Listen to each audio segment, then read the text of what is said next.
the number one offender, resentment. For me, resentments don't just fester, My resentments meet on a dating app. They go on dates, they get married, they buy a house together. I become judge, jury, executioner. I'm the whole courthouse. I'm the jury. I'm the lawyer playing the video. Exhibit A, look what your client did.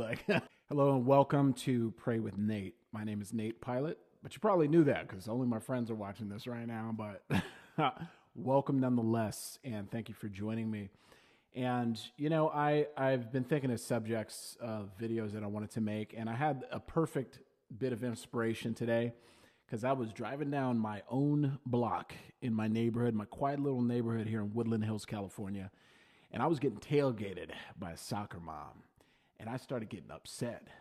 Luckily, I didn't react. I looked in the rearview mirror, and I was like, oh, just calm down. But I was getting tailgated, and I have a little road rage problem. I've gotten better at it over the years, but it just kind of gave me an idea when I got home that I should just make a video on resentment. And before I get started, I do want to make a disclaimer. First of all, I'm not a teacher. I'm not a pastor. I'm not your sponsor. I am not any form of authority. And, I like to think of myself as an interested learner. I am a recovered alcoholic. I am an ex-felon. I'm an ex-homeless person. I used to eat out of a trash can. So I will say, in going into this subject of resentment, do not take my advice.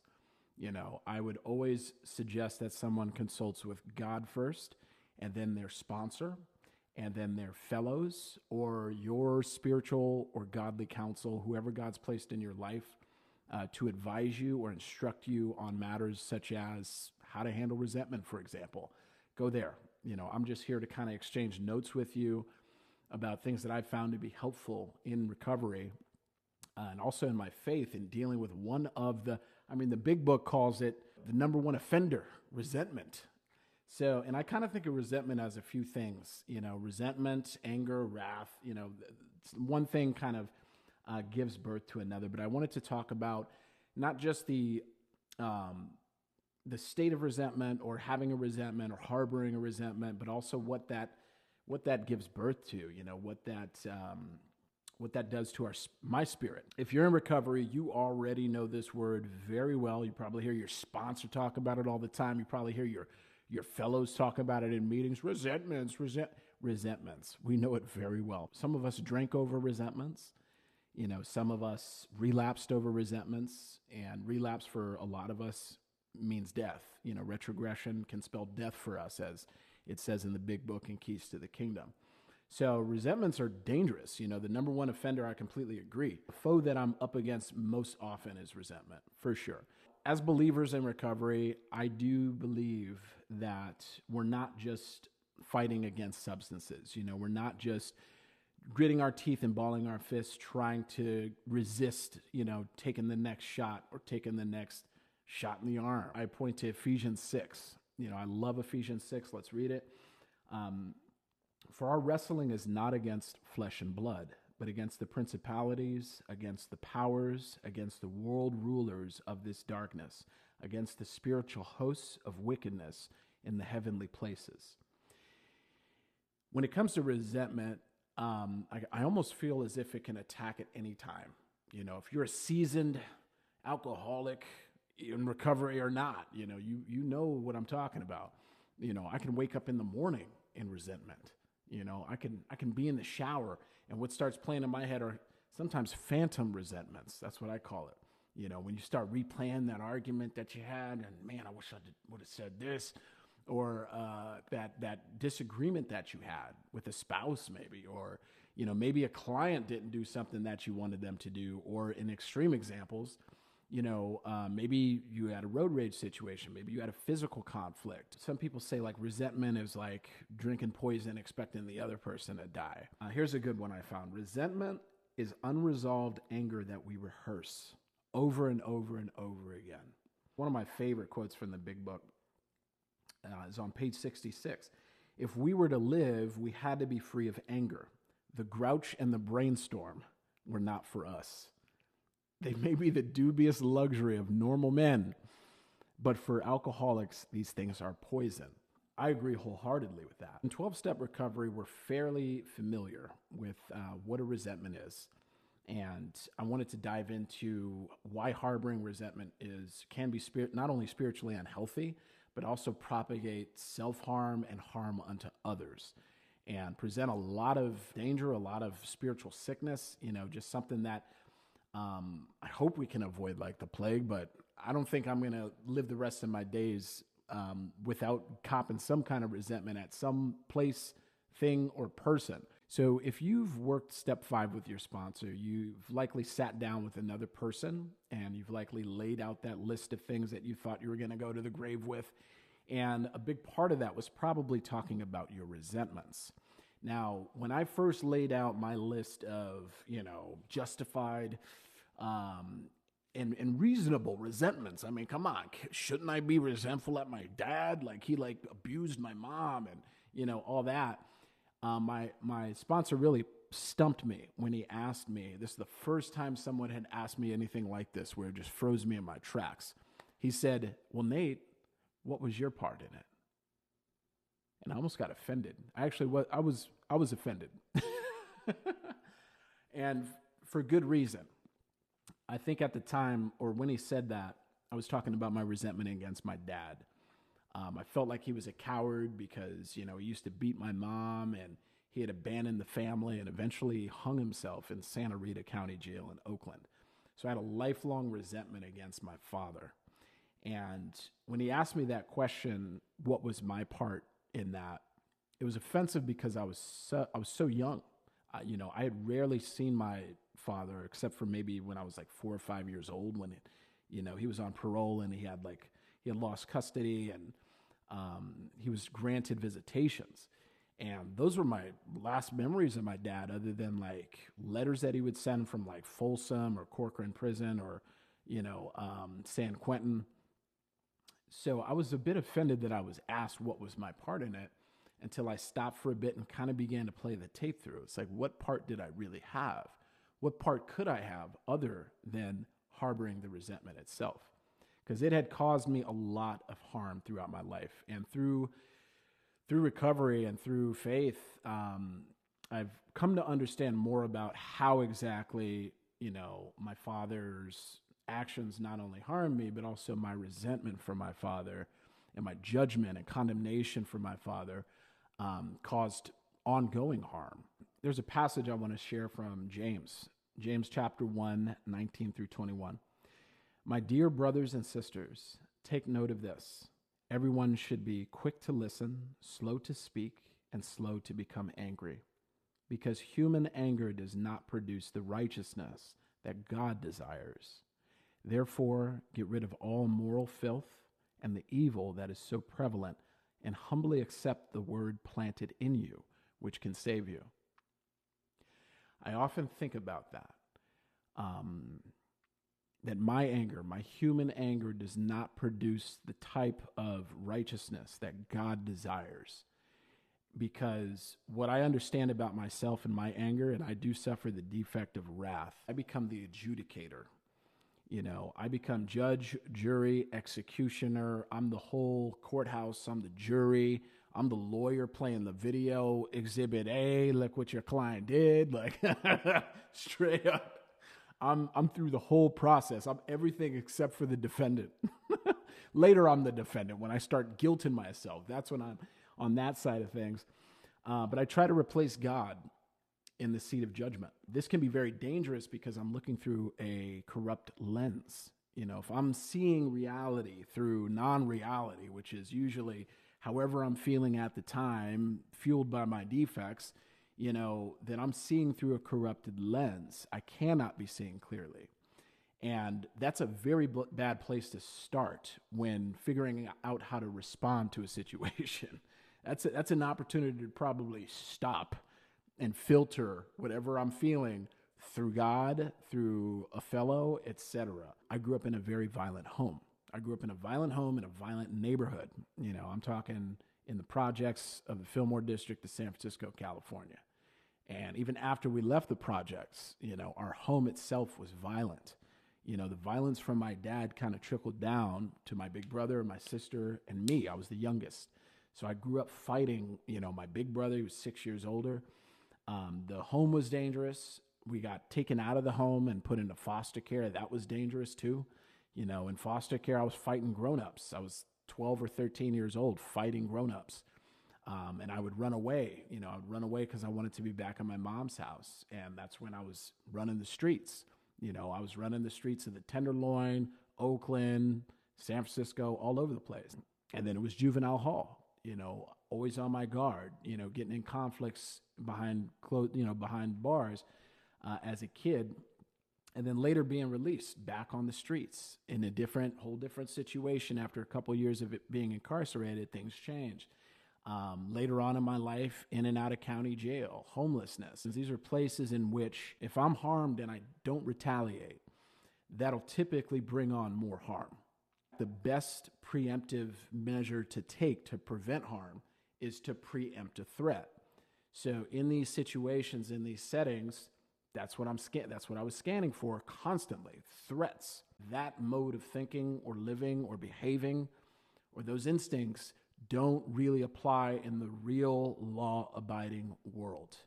And in addition to that, they do not fit very well when you're trying to live a sober, recovered life, a spiritual, guided by spiritual principles.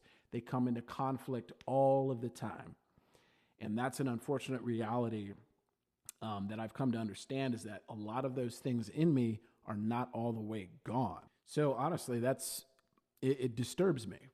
That's why today, after years of recovery, when I have a resentment or I'm acting out of wrath or anger or justified anger, etc., it can feel so harmful and produce a lot of fear.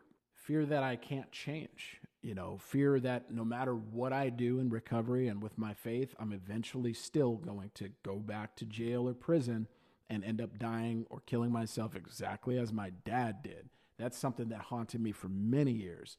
Another fear is that the change that God produced in me was false this whole time. And really, I've always remained as this same street character that I was when I was thrown behind bars. So if you have thoughts like these or fears like these, take heart, because they are a lie.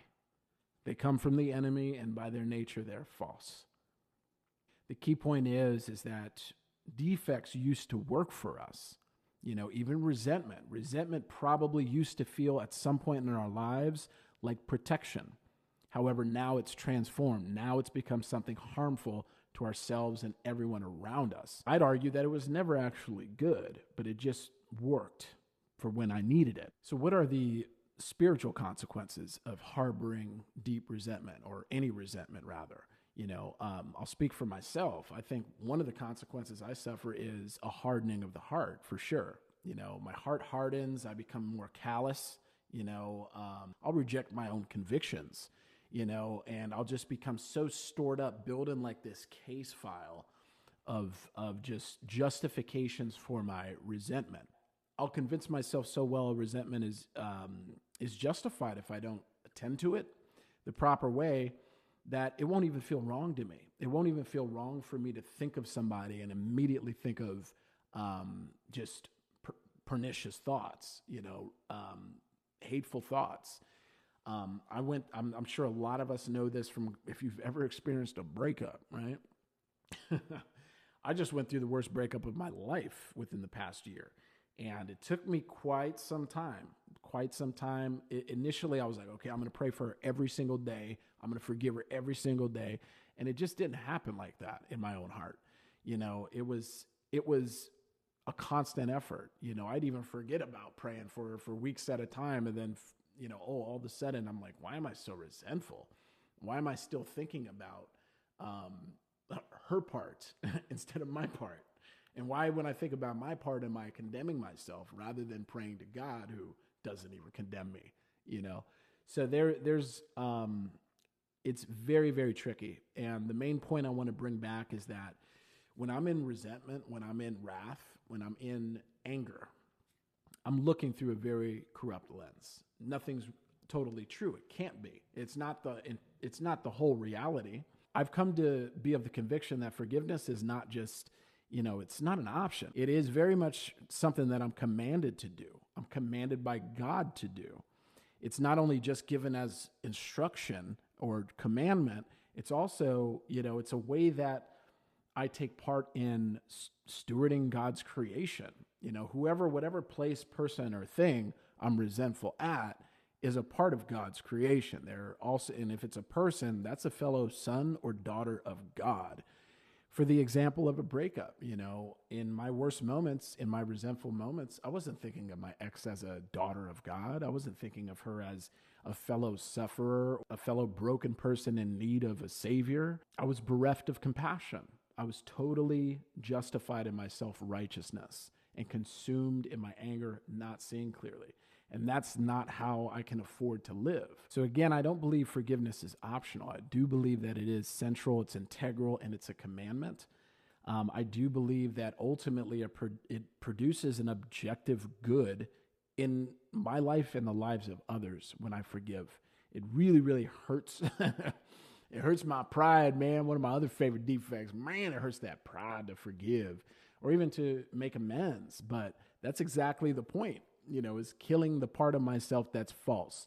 The character that I adopted when I used to try to be hard, in the streets or in jail. I used to try to be so hard. That was never me. I had to act like it was me to prevent, attacks or whatever it was, to keep things at bay or just become the aggressor, so I would never be a victim, and that's a mode that was created in darkness. It doesn't apply to, what God saved me from or created me as a believer and as a sober man. It just doesn't fit. So here's a really good reading from Romans 12, verses 17 through 21. Do not repay anyone evil for evil. Be careful to do what is right in the eyes of everyone. If it is possible, as far as it depends on you, live at peace with everyone. Do not take revenge, my dear friends, but leave room for God's wrath. For it is written, "It is mine to avenge. I will repay," says the Lord. On the contrary, if your enemy is hungry, feed him. If he is thirsty, give him something to drink. In doing this, you will heap burning coals on his head. Do not be overcome by evil, but overcome evil with good. That's a wonderful passage. Another thing about resentment is I do believe it opens doors. I do believe that it opens up doors to relapse, whether that's chemical, spiritual, or both. What happens when somebody harms you? You want to retaliate. I want to retaliate. You harm me, you cut me, I want to take your head. I'm sorry. You take one of mine, I'm taking 12 of yours. That's how I was, That sounds so super dark, and it is. It is. It sounds dark because it's dark. For me, resentments don't just fester, My resentments meet on a dating app. They go on dates, they get married, they buy a house together, they have kids and multiply, they take up the neighborhood. And guess how pricey that real estate is in that resentful neighborhood? How much does it cost? Everything. It costs me everything to be resentful. And that's why, for me, I've had to get better and better at forgiveness. So why is it so hard to let go? Why is it so hard to forgive? Because in a lot of cases, people are genuinely wronged. Think about harm done where somebody don't have an obvious part in it. Like nobody asked to be robbed, or asked to be, made a victim of a crime. There's no part that someone has in the act itself. If somebody harmed you, you are not, in my opinion, you are not obligated to reconcile with them. I've had that instinct so many times, and it's been incorrect. When I've gone to God about it, my sponsor, my fellows, sometimes that urge or that desire to reconcile with someone who's harmful is not correct. But that's not what forgiveness is. It's not necessarily reconciliation. Forgiveness is also not excusing abuse. If you've ever been in an abusive relationship, whether that's physical or verbal, it's not excusing what that person did at all. That's not what forgiveness is. And also forgiveness is not denying that you've been hurt. It's not denying the pain of what happened. Of course it hurt, or else you wouldn't be resentful. Like there's something that happened that hurt you. It's really, really hard for me to admit that I've been hurt or I feel hurt. It's very, very hard for me to admit that to myself. Like beneath all the anger, beneath the justified anger and resentment and whatever kind of reaction, it's hard for me to admit that hurt me, that it hurt my feelings. I don't like thinking of myself as someone that's easily hurt. Most of my life has been about being someone that was impossible to hurt. And we can see that, that's not true, right? And frankly, it seems impossible. Here's a story from Luke. This is a perfect example. Luke 23:32 through 34. 2 other men, both criminals, were also led out with him to be executed. When they came to the place called the Skull, they crucified him there, along with the criminals, one on his right, the other on his left. Jesus said, "Father, forgive them, for they do not know what they're doing." And they divided up his clothes by casting lots.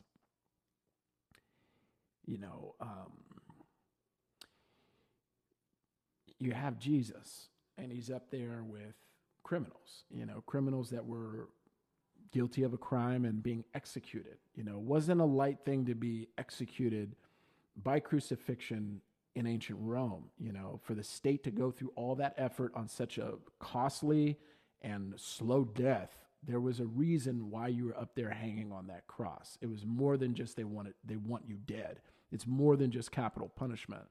He was lumped in with those that did something very wrong. One staged an uprising. That's one of the worst offenses you could have done back then was, take part in a coup d'etat against Caesar, right? And he's next to that guy hanging on a cross, and he didn't actually do anything. He was innocent. And for him to be able to forgive, do I have that kind of grace? Do I possess that kind of ability to genuinely forgive someone when they've really done something wrong to me and I actually have not done anything objectively wrong to them? I don't think I possess it, frankly. But Jesus' solution to being harmed, to pray on their behalf to the Father.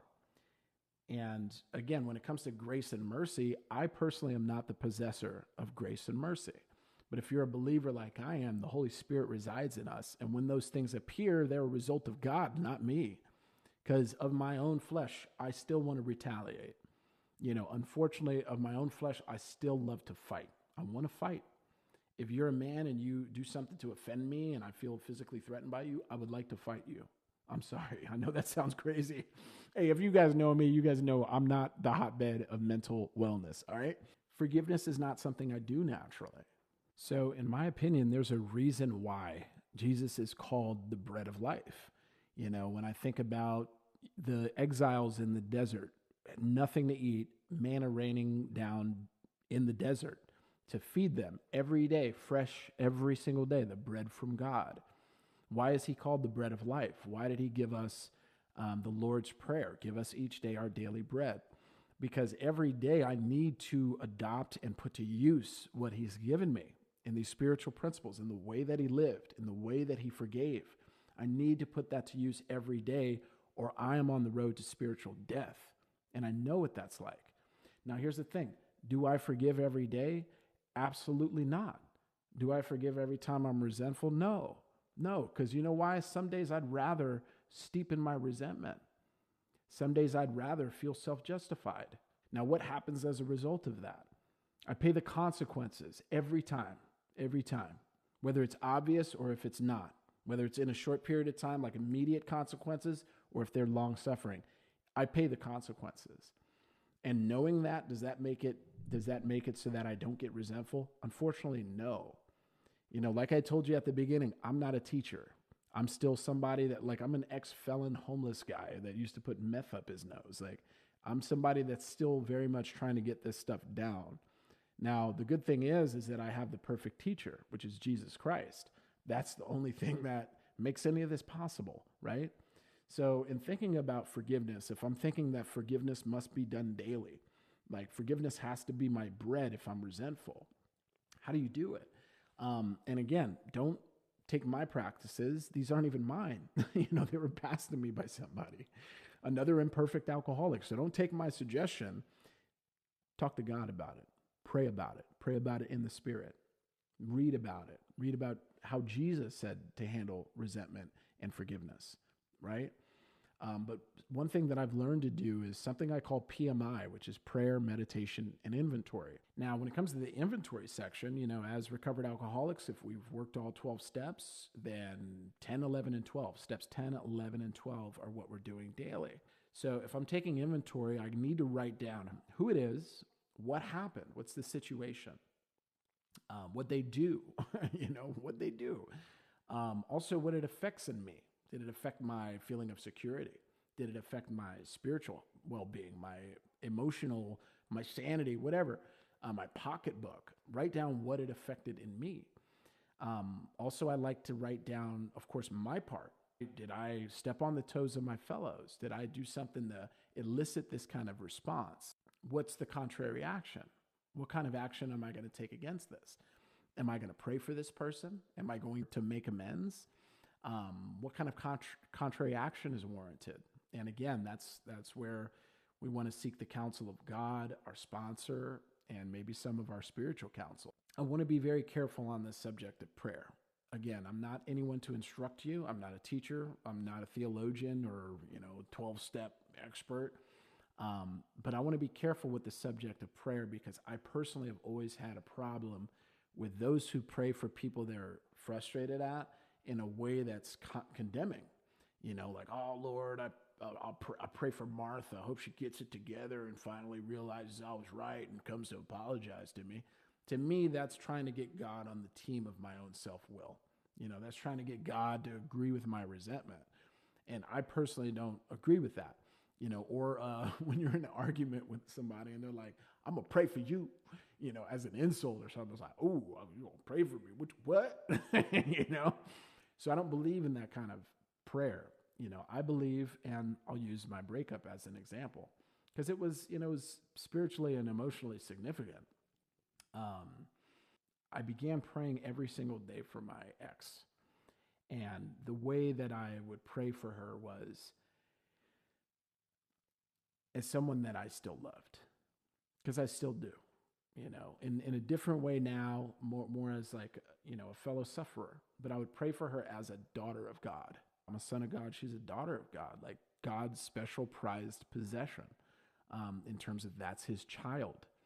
And I would pray for her to receive the same kind of grace and forgiveness that God gives me.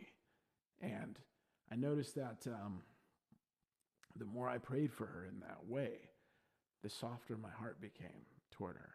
And the less I started thinking about some of the bad things. And I started thinking about, this is someone that I love. This is somebody that caused harm to me, but that's beside the point, The truth is that is God's daughter, and she does deserve to have that relationship with God and forgiveness from God and grace from God. Or maybe, some people say, well, grace is that you don't deserve it. But what I'm saying is that I hope that those things are imparted on her as well, and that God's will is done in her life. God's pleasing and perfect will. Now, again, I think of it as a daily reprieve. So, and you might find yourself having to pray for the same person moment by moment, hour over hour. You might have to do it a lot per day. And that's okay, because it's preferable to us having to suffer with these tumors floating around in our bodies, killing us slowly, killing our sobriety, our spirit, our well-being, our every effort that we make. It's not worth it to carry around these weights of resentment and anger, because again, they propagate more harm. So again, these are all just, some of this is like solutions that I've come across or practices that I've come across, but really there's only one solution, and that's Jesus Christ. He is the model and example of forgiveness and grace.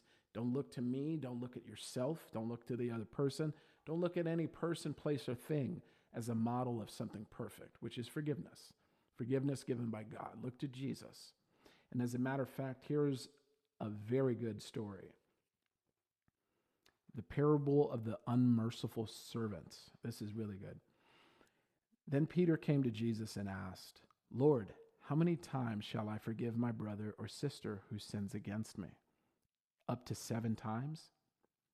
Jesus answered, I tell you, not 7 times, but 7 times 70. Therefore, the kingdom of heaven is like a king who wanted to settle accounts with his servants. As he began the settlement, a man who owed him 10,000 bags of gold was brought to him. Since he was not able to pay, the master ordered that he and his wife and children and all that he had be sold to repay the debt. At this, the servant fell on his knees before him. Be patient with me, he begged, and I'll pay everything back. The servant's master took pity on him, canceled the debt, and let him go. But when that servant went out, he found one of his fellow servants who owed him 100 silver coins. He grabbed him and began to choke him. Pay back what you owe me, he demanded. His fellow servant fell to his knees and begged him, be patient with me, and I'll pay it back. But he refused. Instead, he went off and had the man thrown into prison until he could pay the debt. When the other servants saw what had happened, they were outraged and went and told their master everything that had happened. Then the master called the servant in. You wicked servant, he said, I canceled all that debt of yours because you begged me to. Shouldn't you have had mercy on your fellow servant just as I had on you? In anger, his master handed him over to the jailers to be tortured until he should pay back all he owed. This is how my heavenly Father will treat each of you unless you forgive your brother or sister from your heart. So that's about the best way to sum it up. So when I think about that passage, I think about how I've been forgiven and how God has shown me grace and mercy. And I didn't end up with what I deserved, because in my own head, if I was the judge, I'd deserve death by now. I used to be a criminal. I won't go into it. I'll do that in another video, but I'm not someone that's had clean hands all their lives. All their life. I was fully forgiven. I was given a new life, and I didn't deserve any of it. That's what happened to me. So it's fitting that I should be able to, or willing to, extend the same forgiveness that was given to me. Now that would make sense, but again, I'm a broken, imperfect alcoholic. Recovered, yeah, but I've still got a lot of this stuff under pen, paper, prayer, meditation, inventory. But if you're struggling with resentment right now, justified anger, wrath, and it's really wreaking havoc in your heart and your mind, I really pray that you seek God's counsel on that, and don't punish yourself, because in my opinion, that's not what God does to us. But I do thank you all for joining me in this. This is kind of an experimental video. I don't really know what I'm doing. I wish you guys could see like behind the scenes here with with what's going on with the lighting. There's so much lights, lighting. I'm like, have I died? Like, am I already in the afterlife? But seriously, I want to thank all of you for joining me if you've watched the video through its entirety. I plan on going into more tough subjects like this and just talking about my experience, because really this means the world to me. It means the world to me that I can share what God has done in my life, and I'm not practicing any of these principles perfectly. Pretty far removed from perfect, actually. But thank you all. Do not lose heart. Do not be discouraged, and may the God of peace be with you tonight.